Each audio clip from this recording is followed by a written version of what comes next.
Oh hey, didn't see you there. I was busy multiplying my chins. Let's have a nice little armchair talk.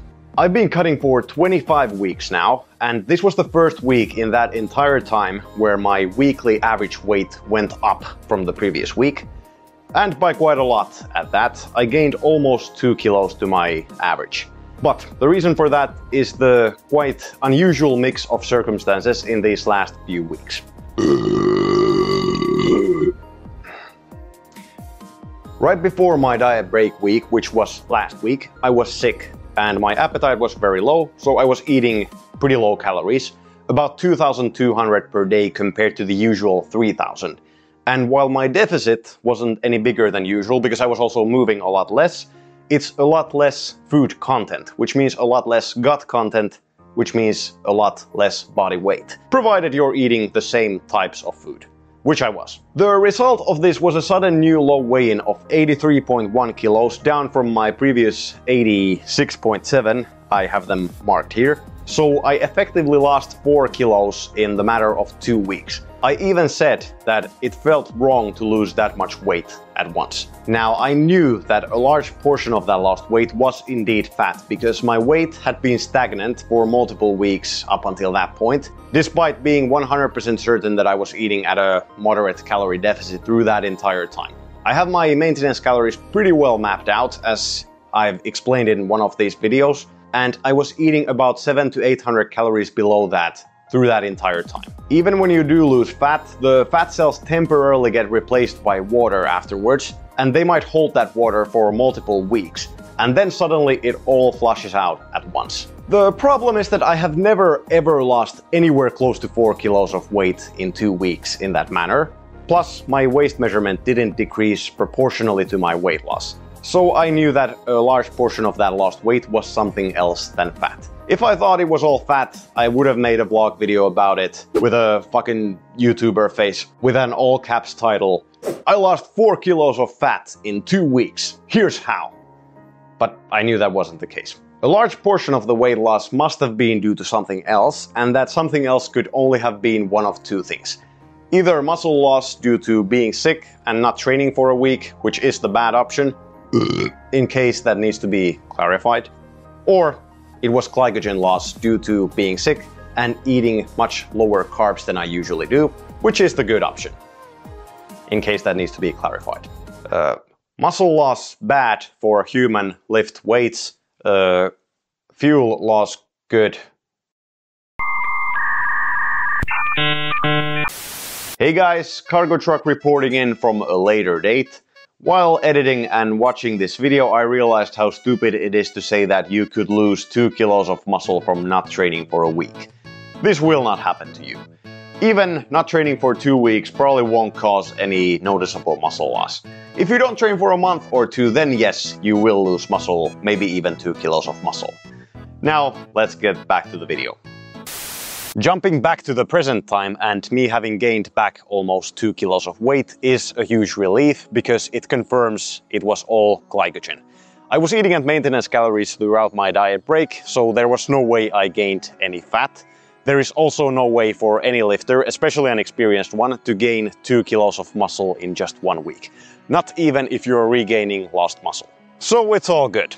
Or I'm just coping with the fact that I secretly hoped I actually lost 4 kilos of fat that quickly. Just remember that if you are eating at a calorie deficit while consuming enough protein and working out, you will lose fat steadily and very consistently. But weight loss is not consistent. It fluctuates a lot on the short term based on your body's glycogen storage and depletion, your gut content, and your recently emptied fat cells temporarily getting replaced by water until eventually it all flushes out at once. On the long term, the results have no choice but to show themselves eventually, so don't get discouraged and trust the process. In some other news, I am back in my small and quiet childhood hometown. After having spent 2.5 months in Helsinki, I cannot overstate how peaceful it feels to be here. I'm an introvert, so I easily get kinda overloaded by a lot of noise and movement.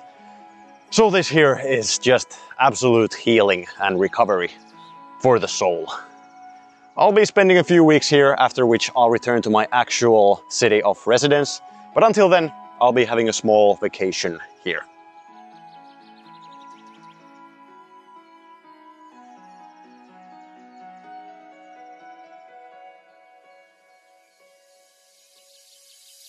It definitely was somewhat bittersweet to leave Helsinki behind though. The proximal area around where my girlfriend and I lived got very familiar to me. I kinda got attached to those places and developed my own routines around them. Still, like I've touched on before in these vlogs, environmental changes are definitely a good thing for me when it comes to staying fresh and keeping up the motivation to be outside, move around and do stuff. This town also has an amazing gym, and the Fitness 24/7 where I went to in Helsinki, which was my own fault for picking, kinda got into my head towards the end of it. Put into the simplest of terms, it just wasn't a very motivating environment to work out in. And even though I really focus on my own workout and I usually go to the gym at night alone, it's really difficult to avoid other people's demeanor and mood around you from affecting yours. Finally, my body weight going up by a couple kilos this week affected my measurements as well. My waist and legs went up both by 1 centimeter. My average daily calories were relatively low, only about 2,700. 1.7 kilos is the exact amount my average weight went up by. Total weight loss is now down to only about 15 kilos. But I'm sure the weight will drop back down to about 84, 83 pretty soon. My average daily steps this week were around 13,000, so keeping up the 12 to 15,000 streak, not counting my injured or sick weeks, obviously. As for my training, I went up by 2.5 kilos on each of the strength testing exercises. I performed the low bar squat with 127.5 kilos for a set of 5. It felt easier than 125 kilos last week, so that's a very good sign. Bench I performed with 102.5 kilos, and it also felt much easier than the 100 kilos did last week. Same thing with the deadlift, which I performed with 147.5 kilos. To be honest, this is baby weight compared to what I have done in the past, so I'm really not expecting this to be difficult. If it was, I would be depressed right now. With overhead press I was a little bit depressed because 57.5 kilos felt kinda difficult on the 4th and 5th rep. However, I'm putting that down to not performing any kind of overhead press variations for 3 months and then some. 2.5 kilo jump on this exercise is also a lot bigger than on the other 3. After 60 kilos, I'll be taking 1 kilo micro jumps. Anyway, that is all I had for this week, so thank you for watching and I'll see you again in the next one.